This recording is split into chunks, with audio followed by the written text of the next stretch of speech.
Hermanos, todavía son días. Buenos días a todos.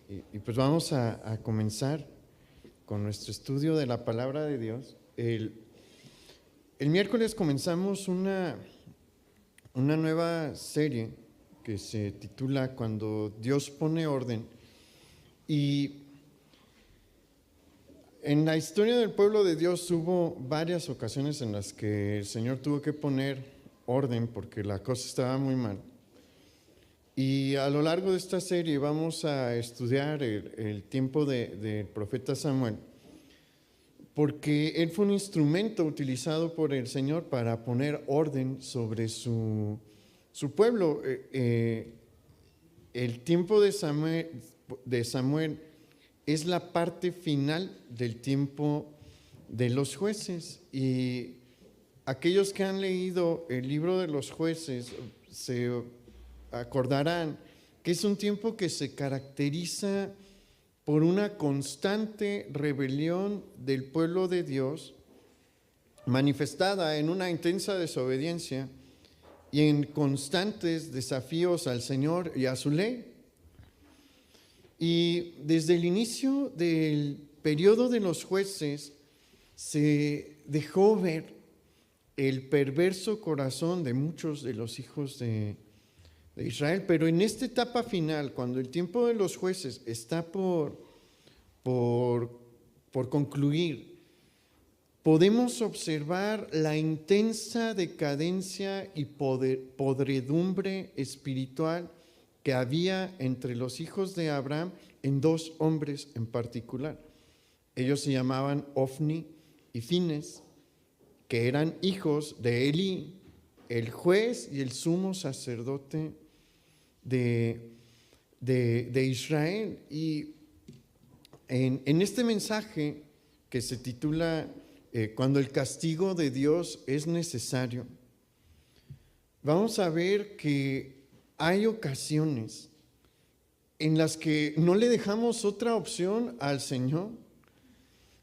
Hasta este punto, Dios ha sido paciente con estos hombres también.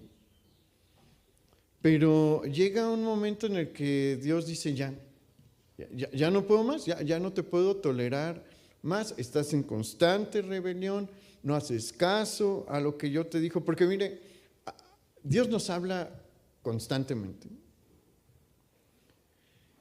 Y Dios nunca va a quitar su dedo del renglón en las cosas que quiere que cambiemos de nuestra vida. Eso es algo que debemos de entender, y nuestra vida sería más fácil si lo entendiésemos. Él nunca va a dejar de insistir en las cosas que necesitamos cambiar. Lo que sí va a hacer el Señor es modificar la intensidad con la que nos llama la atención. Usted decidirá hasta qué momento quiere cambiar su actitud, hasta qué momento quiere cambiar su conducta. El Señor va a tratar con usted con la intensidad que usted decida, si usted quiere, por las buenas, porque Dios generalmente nos ofrece el camino sencillo, la manera de las buenas para cambiar. Pero si uno no quiere ese, y debemos de entender eso, es nuestra decisión no tomar ese camino, el Señor dice, está bien, entonces vamos por otro camino. ¿Quieres otro tipo de trato? Vamos por otro tipo de trato. Y llega en un punto en el que Él tiene que tomar medidas drásticas. Y aquí vamos a ver un caso en el que él decidió tomar medidas drásticas, porque no le dejamos otra opción más que el castigo. El castigo ya se vuelve algo necesario. Acompáñeme, por favor, a 1 Samuel, capítulo 2, versículo 12.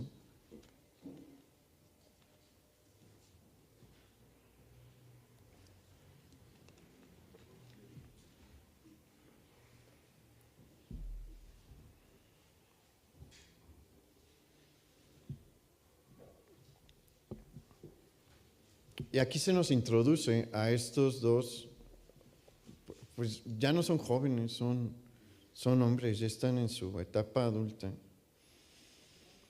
Empezamos a ver la condición y el estilo de vida que ellos llevaban.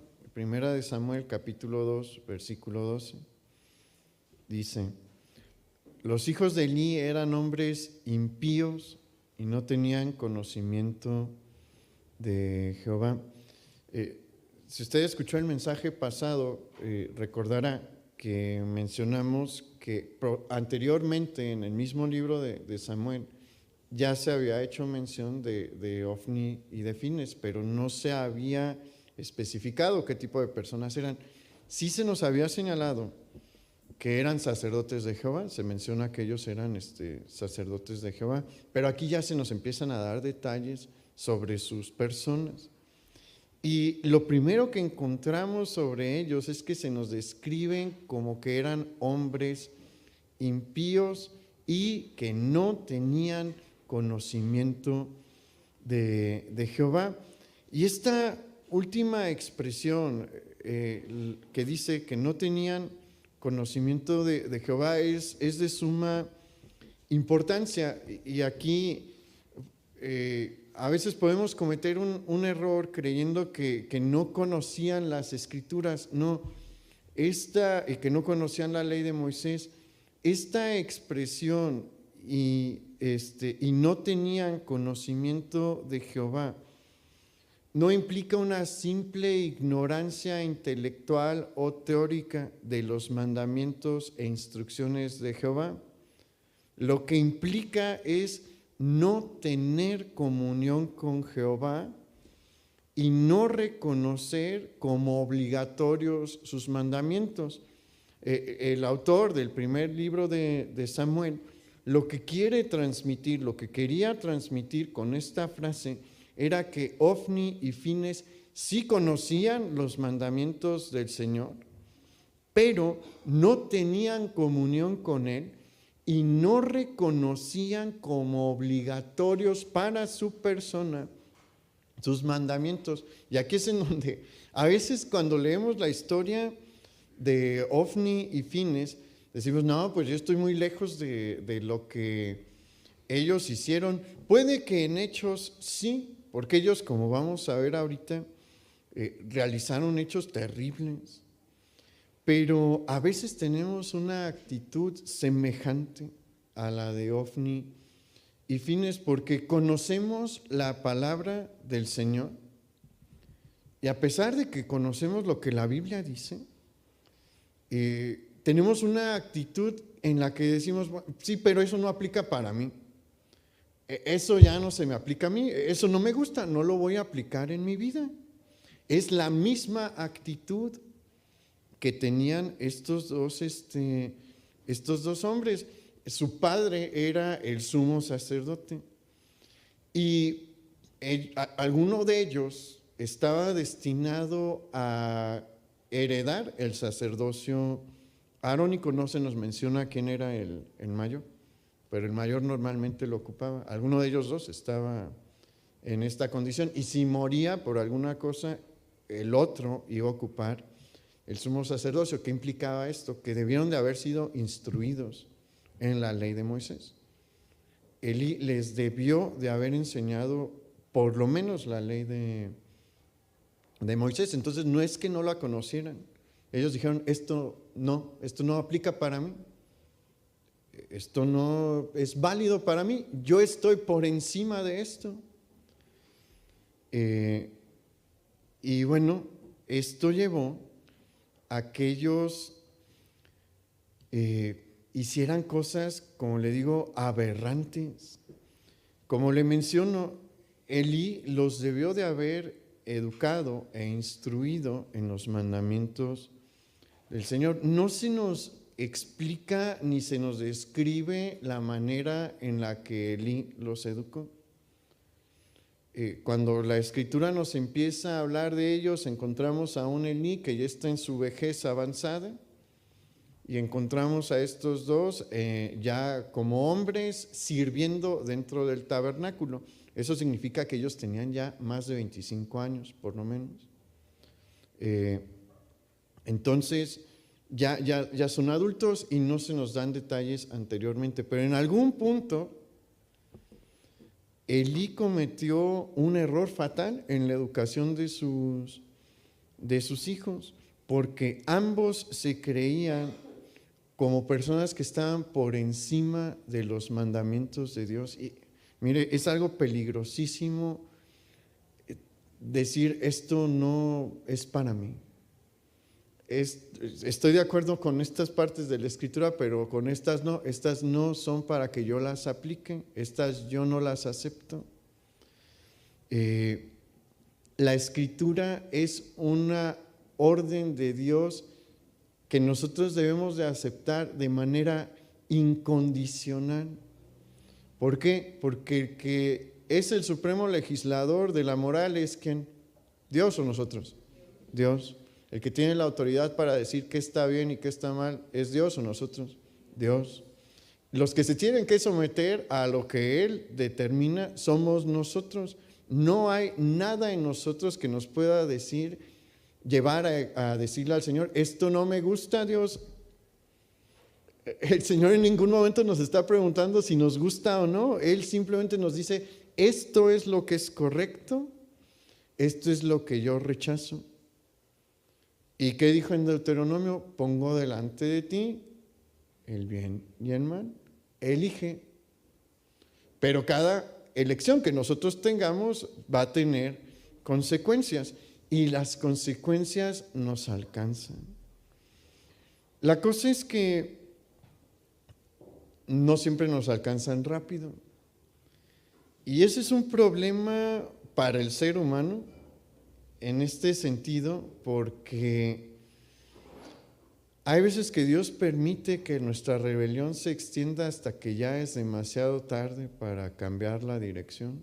El Señor constantemente nos dirige, pero hay momentos en los que ofendemos tanto a Dios que Él dice, ya, no va a haber más oportunidades, como es el caso de Ofni y Fines. Y quiero que vea a lo que lleva el ponerse en esta actitud, porque entendamos esto, todo esto inició con una mala actitud hacia Dios, con una actitud incorrecta, no reconociendo que toda la Escritura se aplica a nosotros. Debemos de tener esto presente, toda la Escritura tiene validez sobre nosotros. Obviamente la parte ceremonial ya no se nos exige ofrecer sacrificios de paz, ofrecer el sacrificio del Cordero de la Pascua y el sacrificio de la expiación. No, toda la parte ceremonial ya se acabó, esa ya no. Pero todos los preceptos morales, todos, siguen teniendo absoluta validez sobre nuestras vidas. No son sugerencias, son leyes de Dios, son mandamientos de Dios. Y esta palabra mandamiento viene de la palabra mandato, es decir, orden.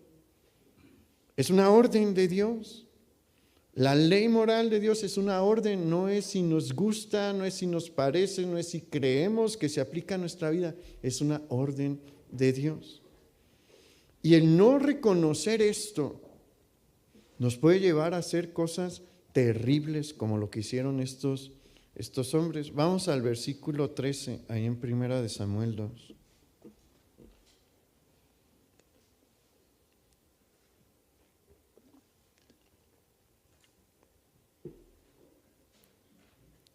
Dice el versículo 13. Y era costumbre de los sacerdotes con el pueblo, que cuando alguno ofrecía sacrificio, venía el criado del sacerdote mientras se cocía la carne, trayendo en su mano un garfio de 3 dientes, y lo metía en el perol, en la olla, en el caldero o en la marmita, y todo lo que sacaba el garfio, el sacerdote lo tomaba para sí. De esta manera hacían con todos los israelitas que venían a Silo. Asimismo, antes de quemar la grosura, venía el criado del sacerdote y decía al que sacrificaba: da carne que asar para el sacerdote, porque no tomará de ti carne cocida, sino cruda. Y el hombre le respondía: quemen la grosura primero, y después toma tanto como quieras. Él respondía, no, sino dámela ahora mismo, de otra manera yo la tomaré por la fuerza. Era pues muy grande delante de Jehová el pecado de los jóvenes, porque los hombres menospreciaban las ofrendas de Jehová.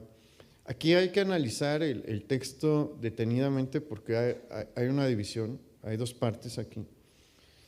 En la primera parte abarca del versículo 13 al versículo 14. Y aquí lo que se nos está describiendo es una costumbre que se desarrolló con el paso de los siglos. No sabemos en qué momento comenzó esta costumbre. Y en esta costumbre se determinó la manera en la que se iba a sustraer la porción de la carne de las ofrendas de paz que le correspondía a los sacerdotes. La ley de Moisés sí señalaba que una parte de la ofrenda se le iba a entregar a los sacerdotes, pero no especificaba exactamente el método para obtener esa carne. Entonces, pues se desarrolló una costumbre ahí. ¿En qué consistía esta costumbre? Todos los sacrificios que implicaban carne, excepto el del Cordero de la Pascua, la carne, bueno, cuando se entregaba el sacrificio el sacrificio continuo, la carne se tenía que cocer. En el sacrificio del Cordero de la Pascua, la carne se asa, el sacrificio continuo, el animalito es colocado sobre el altar y ahí se está quemando, pero el resto de los sacrificios que implicaban carne, la carne se tenía que cocer. Entonces, cuando se estaba cociendo la carne, llegaba algún siervo de los sacerdotes con este garfio que se nos describe ahí, y lo metían de manera normal, ¿no? Introducían el garfio y lo que sacaban de carne, eso se consideraba que era la parte que le correspondía al sacerdote. Y ellos decían, bueno, pues es que ahí Dios determina pues cuánto se te va a dar a ti. Si sacas mucho, pues qué bueno; si sacas poquito, pues ni modo. Y si no sacas nada, pues también ni modo, ¿no? Entonces esa fue la costumbre, pero a partir del versículo 15 se nos describe lo que hicieron los hijos de Eli, lo que hacían Ofni y Fines. Ellos llegaban antes de que se colocase la carne sobre el recipiente para ser cocida y le decían, dame de esa carne. Y aquí vamos a encontrar la primer llamada de atención que el Señor le hacía a estos muchachos, porque los hombres temerosos de Dios le decían a estos jóvenes, no te voy a dar carne, la ley lo prohíbe.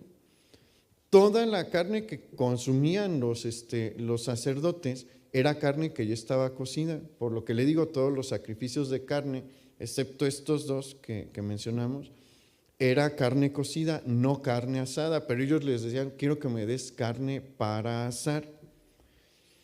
Como le acabo de el sacrificio continuo de ese no comía a nadie, era un sacrificio que se ofrecía completamente a Dios. Pero del Cordero de la Pascua sí se comía, pero era solo entre familias y era la única carne que se destinaba para ser asada.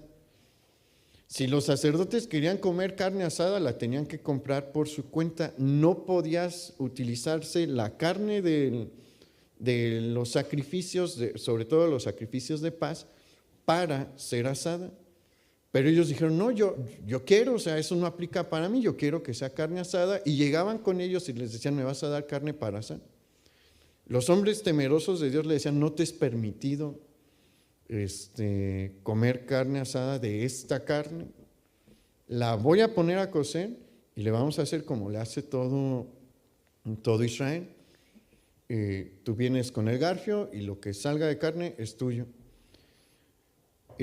Dios, esa era la primera llamada de atención por las buenas, pero nunca hicieron caso y se ponían violentos. Debemos de entender que hay muchos sacerdotes en el tabernáculo de reunión, no están nada más ellos, y también hay levitas.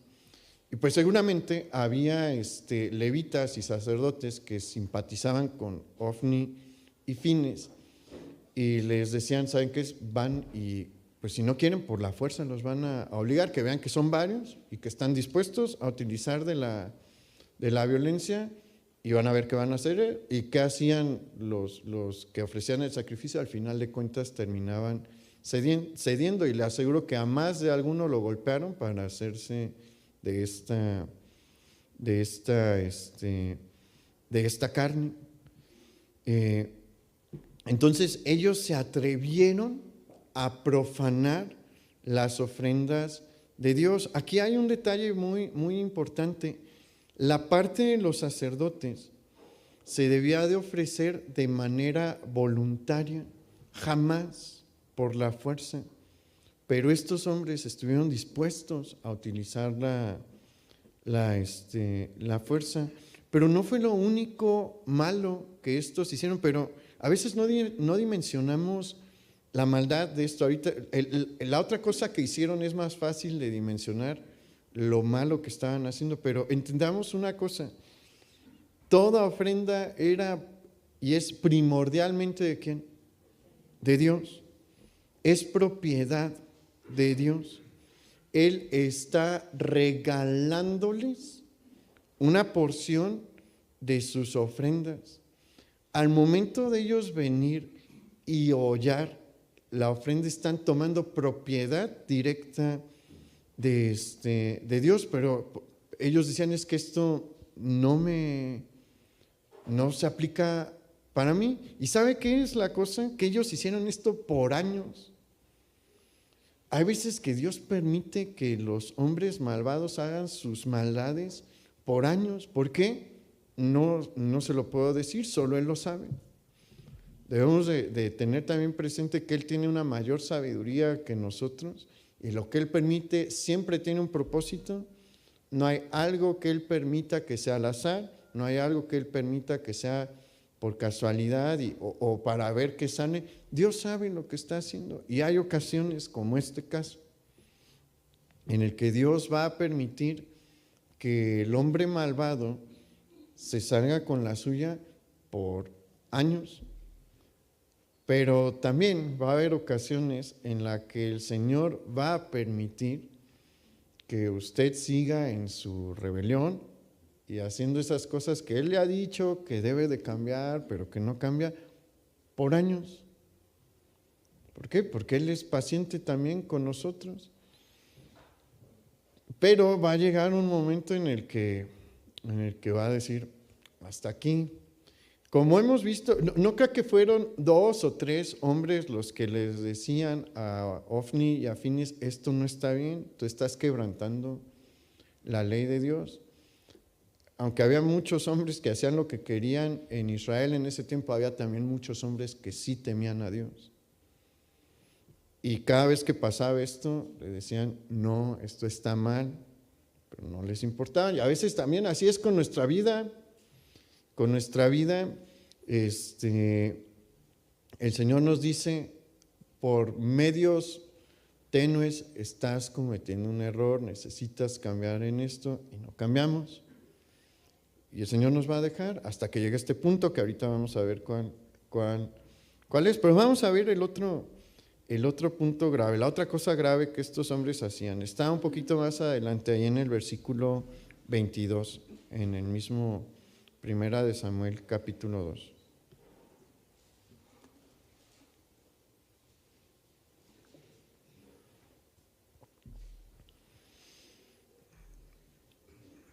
Dice, pero Elí era muy viejo y oía todo lo que sus hijos hacían con todo Israel, y cómo dormían con las mujeres que velaban a la puerta del tabernáculo de reunión. Aquí hay una discusión entre los estudiosos de la Biblia sobre a qué se refiere este acto que dice, y cómo dormían con las mujeres que velaban a la puerta del tabernáculo de reunión. ¿cuál es la discusión? Hay dos posturas de qué era lo que hacían los hijos de Elí. Las dos son horribles, son horribles. Lo que ellos hacían eran actos horribles. La primera postura, algunos dicen, algunos creen que los hijos de Elí abusaban sexualmente de las mujeres levitas que estaban al servicio. Si usted analiza estos hombres jóvenes, tienen la actitud de lo que ahorita los mexicanos le llamamos un junior. Ellos, si este es el caso, ellos estaban conscientes de la posición privilegiada que tenían, porque eran los hijos del sumo sacerdote. El sumo sacerdote es la posición espiritual más alta de todo Israel, y de manera automática el ser sumo sacerdote convierte en juez de Israel. No siempre en el nivel de los grandes jueces como Otoniel o Gedeón o Ahod, no de ese calado, pero eran personas que podían pronunciar el derecho establecido por Dios y resolver conflictos, llevar juicios. Entonces, el sumo sacerdote tiene una posición muy importante, y más en el periodo de los jueces. ¿Por qué? Porque es una posición estable. Siempre debe de haber sumo sacerdote. A lo largo de todo el periodo de los jueces siempre hubo sumo sacerdote. Entonces estos hombres a lo largo de su vida se dijeron a sí mismos, pues es que mi papá me puede sacar de cualquier problema, y sabían que estaban en una condición de poder. Entonces se cree que ellos utilizaban su posición de poder para obligar a las mujeres. Había mujeres levitas que estaban encargadas de ciertas áreas del servicio en el tabernáculo y a sus alrededores, y pues o las seducían o las obligaban a tener relaciones sexuales con ellos. Entonces esa es una postura.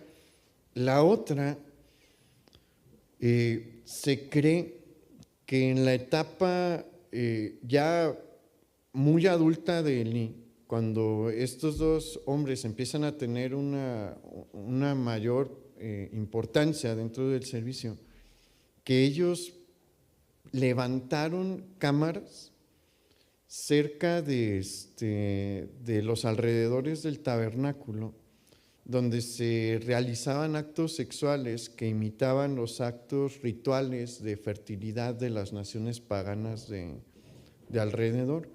En varias naciones cercanas, vecinas de Israel, se practicaba la prostitución pagana. Entonces hay algunos que creen que ellos imitaron esto y pusieron cámaras de prostitución cerca del tabernáculo.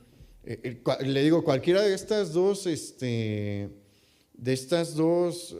posibilidades son inmensamente ofensivas a Dios, son una afrenta y una ofensa a Dios muy, muy grande. Y llega un punto en el que el Señor está dispuesto a tomar cartas en el asunto, pero como vamos a ver, esta ya es una medida drástica, y yo le invito a que, si el Señor le ha estado hablando algo a su vida que tiene que cambiar, hágalo ahorita, antes de que llegue este punto en el que va a ser una decisión drástica. Este pasaje nos deja ver que Dios ya no les dio oportunidad, y va a haber ocasiones en las que Dios puede decir así: sabes que ya, no te voy a dar oportunidad, te voy a castigar. ¿Quiere un castigo de Dios? A nadie le conviene estar en un castigo de Dios. Como hijos, ellos no eran hijos de Dios, pero como por sus frutos era más que evidente, ¿no? Que no eran hijos de Dios. Pero como hijos, sí vamos a recibir castigo. No vamos a terminar en el lugar de castigo eterno, pero recuerde, en el mismo periodo de los jueces, con Sansón, ¿qué tuvo que hacer? ¿Le fue bien a Sansón? ¿Acabó bien? No. Entonces no se vaya hasta ese punto en el que Dios debe de tomar una medida así de fuerte. Seamos sabios y aprovechemos las llamadas de atención, pues en una actitud de cambia y no va a venir el castigo, porque si no vienen estas cosas. Miren, es claro que Israel necesita un cambio en el ámbito espiritual y Dios ya se está moviendo. ¿Por qué? Porque en este punto Samuel ya está en Silo aprendiendo de Elí y sirviendo al Señor. Nadie sabe todavía en este momento que de este joven Dios va a levantar al siguiente juez de Israel y que va a ser algo importantísimo en la historia del pueblo de Dios, pero Dios lo conoce todo y Dios ya sabe por qué colocó a Samuel ahí y qué va a hacer con Samuel. Pero aquí vamos a notar una de las grandes deficiencias de Leví, y este es un mensaje de Elí, y esto es una parte del mensaje que va dirigido a todo padre de familia. Levante la mano, ¿quién es padre de familia aquí?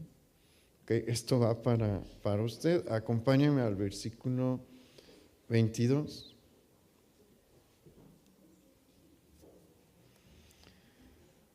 Dice, pero Elí era muy viejo y oía de todo lo que sus hijos hacían con todo Israel y cómo dormían con las mujeres que velaban a la puerta del tabernáculo de reunión, y les dijo, ¿por qué hacéis cosas semejantes? Porque yo oigo de todo este pueblo vuestros malos procederes. No, hijos míos, porque no es buena fama la que yo oigo, pues hacéis pecar al pueblo de Jehová. Si pecare el hombre contra el hombre, los jueces le juzgarán, mas si alguno pecare contra Jehová, ¿quién rogará por él? Mire, pero ellos no oyeron la voz de su padre, y aquí está una frase importante, porque Jehová había resuelto hacerlos morir. Vamos a estudiar esto por partes, este pasaje por partes. Aquí es manifiesto el error más grande de la vida de Elí. Sí es cierto, él ya es anciano.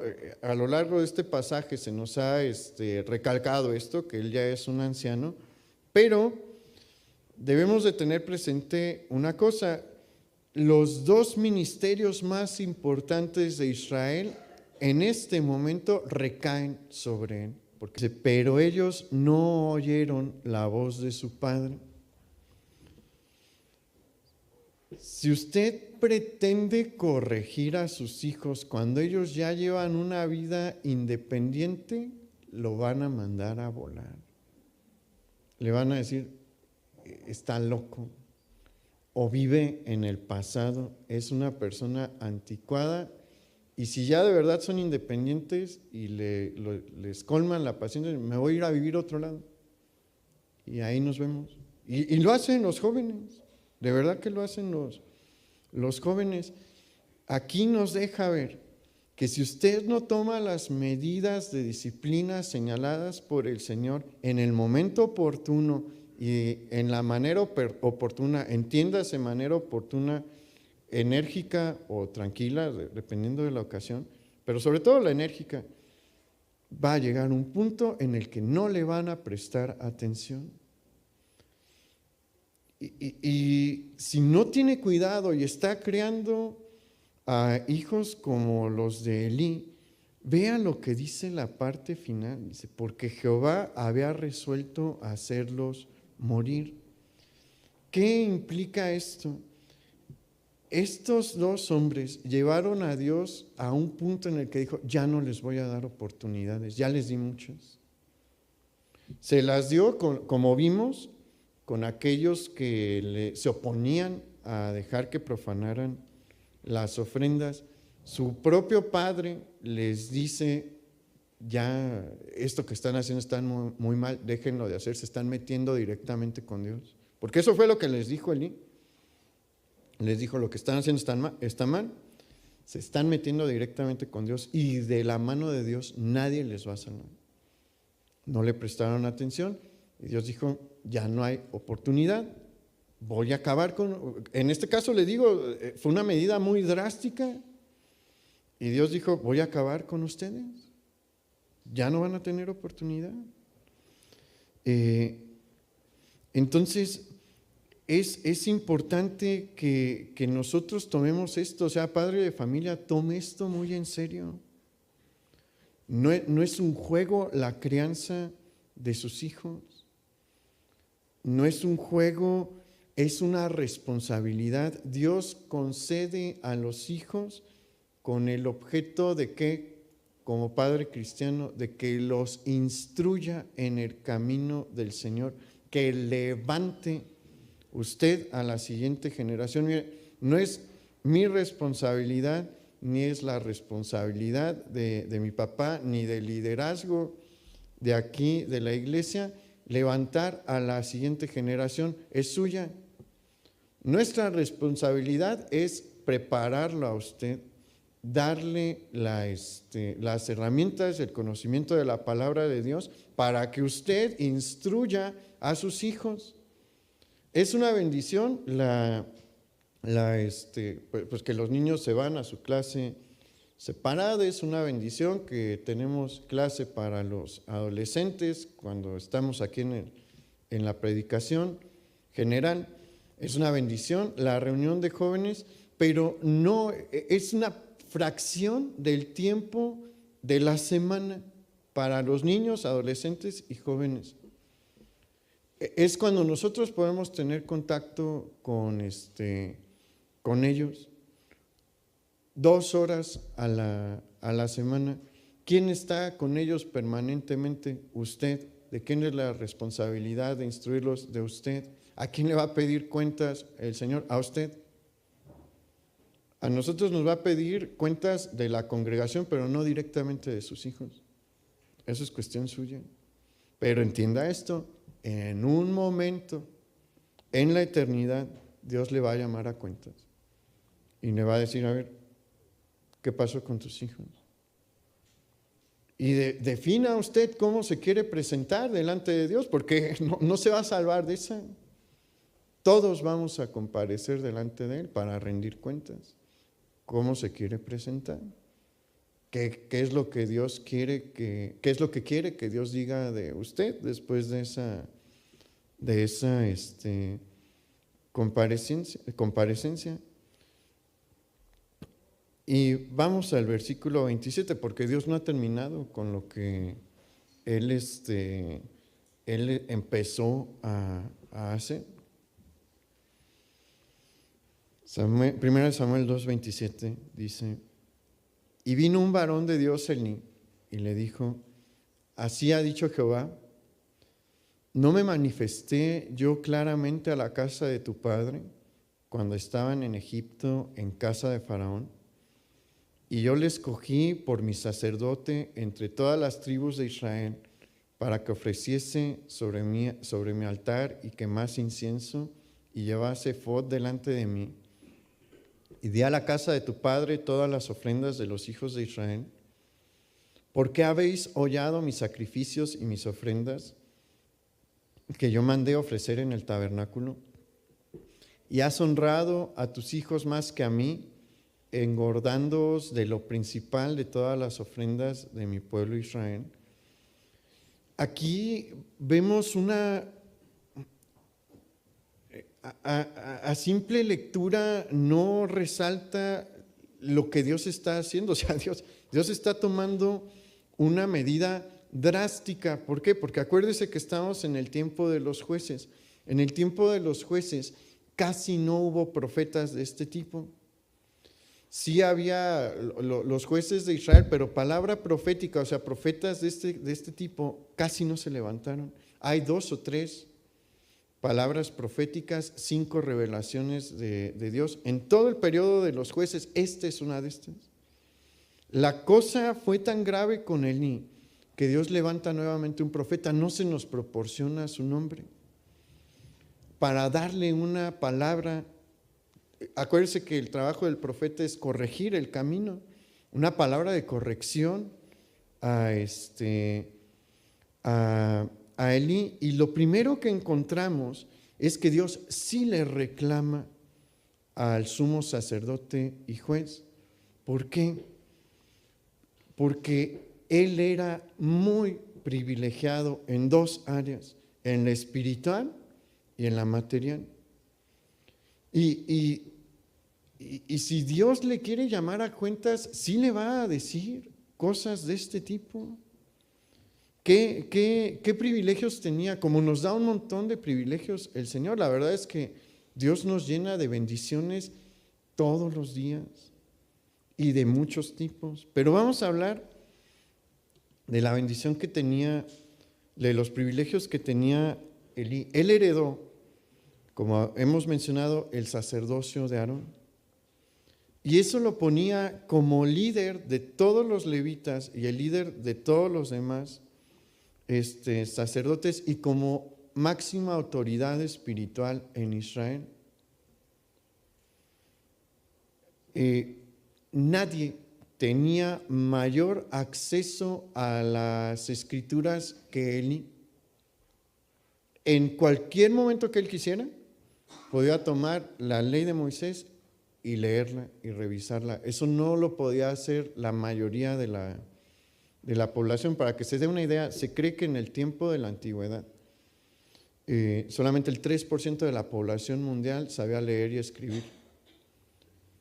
Entonces, si nos pusiéramos en ese parámetro, solamente el 3% de la población de Israel sabía leer y escribir. Solamente el 3% de la población tenía acceso a la lectura directa de la ley de Moisés. Elí está dentro de ese 3%, pero no todo el mundo tiene una copia de la ley de Moisés. Los libros son muy caros, pero el sumo sacerdote, por supuesto que tenía una copia de la ley de Moisés. Por eso le digo, nadie tenía el acceso directo a la palabra de Dios como Elí. Pero no es el único beneficio espiritual y privilegio espiritual que él tenía.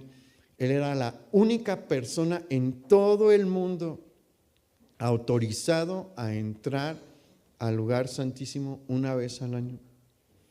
Nadie fuera de él, durante todo el tiempo que fue el sumo sacerdote, tenía acceso al lugar donde se manifestaba la presencia de Dios como él.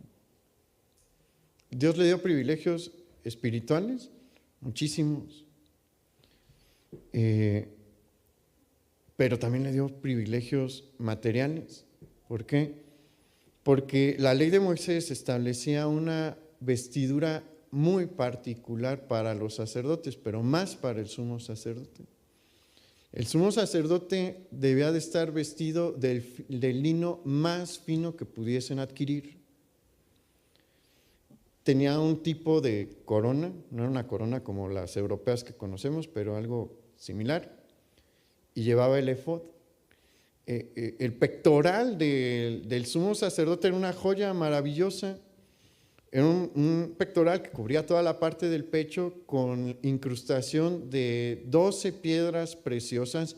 No eran piedritas, eran piedras de un tamaño relativamente grande, grabadas, que tenían el grabado artesanal de los nombres de cada una de las 12 tribus de Israel.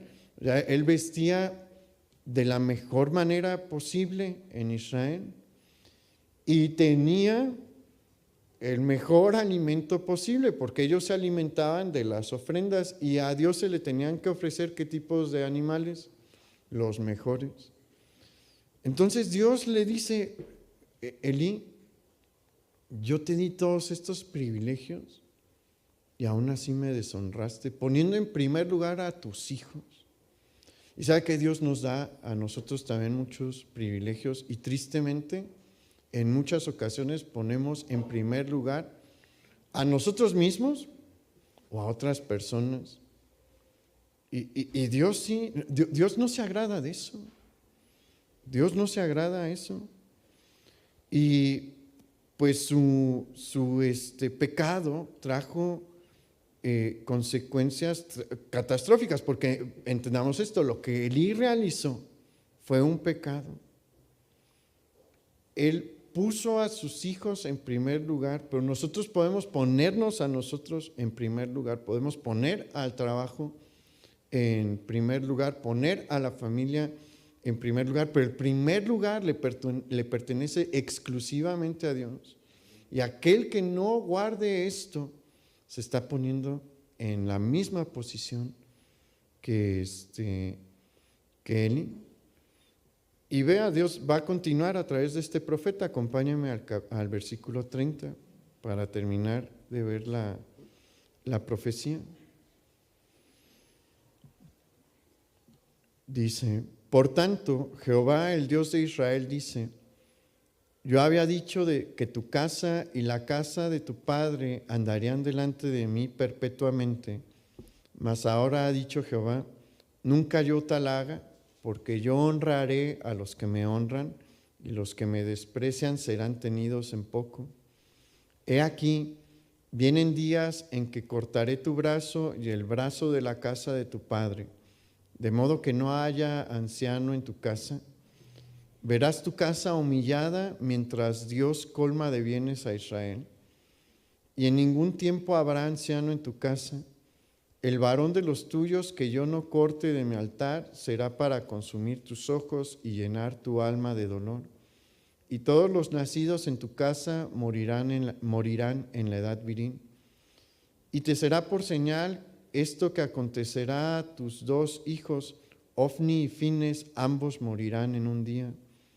Y yo me suscitaré un sacerdote fiel que haga conforme a mi corazón y a mi alma, y yo le edificaré casa firme y andará delante de mi ungido todos los días.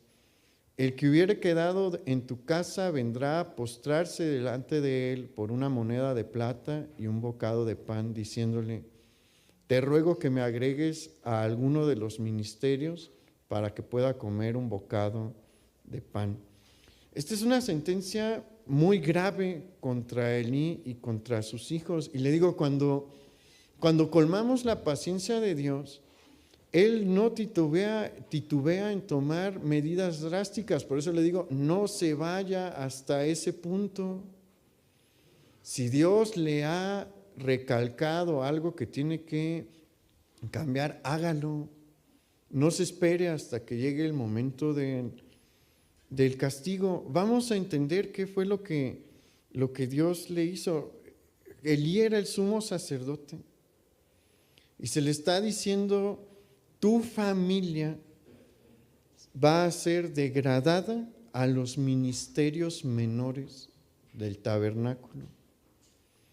Y como señal de esto, tus dos hijos van a morir en el mismo día. Cuando escuches que tus dos hijos mueren el mismo día, entiende que todo lo demás que te acabo de decir se va a cumplir.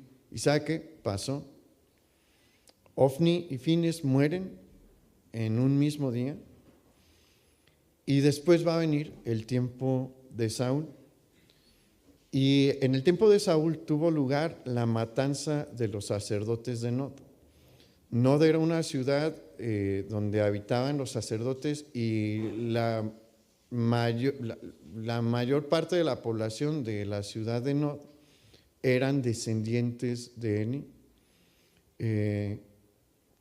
Saúl ordena que los maten a todos por haber auxiliado a David. Va a sobrevivir uno, Abiatar, y Abiatar va a huir con David, y va a ser sumo sacerdote en el tiempo de David simultáneamente con Sadoc.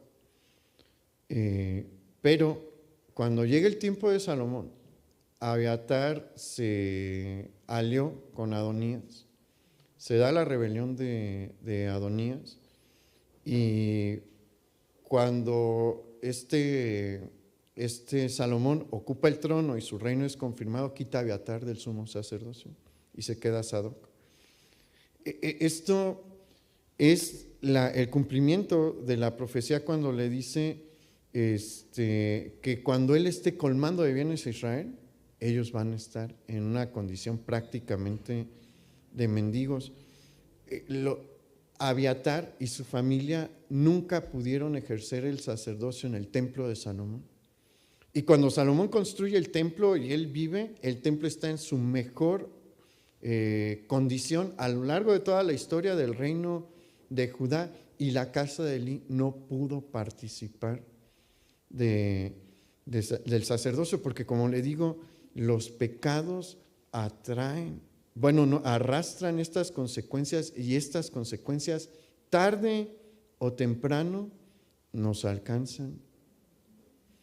Entonces el Señor nos está llamando a reflexionar sobre eso. El Señor siempre tiene la intención de purificar a su pueblo, y esa es una de las cosas que nos manda a decir el Señor hoy. Hagan caso a las cosas que les he dicho que hay que cambiar, y cámbienlas.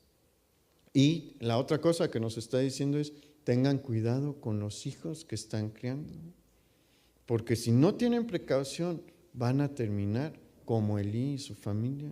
Mire, hay gente que se pierde del ministerio por no tener cuidado de esto, que son llamados al ministerio, pero por no tener cuidado son removidos. Dios no va a tolerar en su servicio a nadie que tenga una actitud como la de Elí o la de sus hijos. ¿Y qué tanto tarda Dios en sustituirlos? Nada. Dios siempre tiene a alguien que va a ocupar el lugar de un rebelde. Véanlo, a lo largo de toda la historia bíblica, Dios nunca tardó en levantar a alguien que iba a sustituir a un rebelde. Como vimos en este caso, Samuel ya está ahí. Samuel ya se está preparando. ¿Por qué? Porque Dios no va a tardar en levantarlo. Cuando Dios quita a Saúl, ¿qué tanto tardó David en consolidarse? Poco tiempo. O sea, sea cuidadoso de lo que Dios le ha dado, de los privilegios que Dios le ha dado. Si Dios le ha puesto en el servicio, sea cuidadoso del lugar donde Dios le ha puesto y véalo como un honor, porque nadie es indispensable. Y era algo que les decía a los jóvenes el viernes: la obra de Dios es apremiante, por eso Él no se tarda en poner a alguien más, en levantar a alguien más. El trabajo y la obra que Él quiere realizar se tiene que hacer hoy. Por eso Él no se va a esperar en levantar a otros. Entonces, tenga cuidado de su corazón.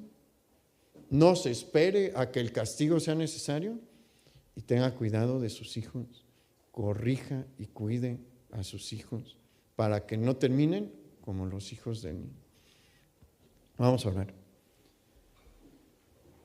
Padre, te damos muchas gracias porque hoy tú le estás hablando a tu pueblo, somos tu pueblo. Y todos nosotros tenemos cosas que cambiar, ciertamente. Todos nosotros necesitamos purificarnos cada día más. Y yo te pido, Señor, que nos ayudes a atender tu voz, porque hoy nos sigues hablando todavía de una manera amigable, porque el castigo no ha venido aún sobre nosotros, pero nos estás mostrando que llega un punto en el que envías castigo, y no queremos acabar ahí, Señor. Danos un corazón humilde y sabio para reconocer lo que se tiene que hacer, para reconocer las cosas que tenemos que cambiar. Señor, tú nos dijiste que de nosotros querías levantar un pueblo de reyes y sacerdotes, y esa sigue siendo tu intención. Pero quieres levantar sacerdotes como Aarón, como Eleazar, como Sadoc, que te temieron y que se pusieron en medio, entre el pueblo, Señor, y la plaga para detenerla. No quieres, Señor, a gente como Elí, que no sabía darte tu lugar, que no quería darte tu lugar, o como sus hijos, que creían que ellos podían determinar qué parte de la Escritura sí se aplica a ellos y qué parte no. Tú que eres un pueblo de reyes y de sacerdotes obedientes, sometidos a tu palabra, y nosotros queremos ser así, Señor. Y queremos que nos uses para hacer tu obra. Esa obra apremiante, Señor, porque el tiempo cada vez está más cerca y las almas se siguen perdiendo y los obreros siguen sin ir a los campos. Señor, ayúdanos a cambiar. Ayúdanos a ser ese pueblo especial que tú quieres. Te lo pedimos en el nombre de nuestro Señor Jesucristo. Amén. Pues el Señor le bendiga, hermano, y tenga una buena semana. Nos vemos aquí el próximo miércoles en la reunión de las 7. Vaya en la paz del Señor.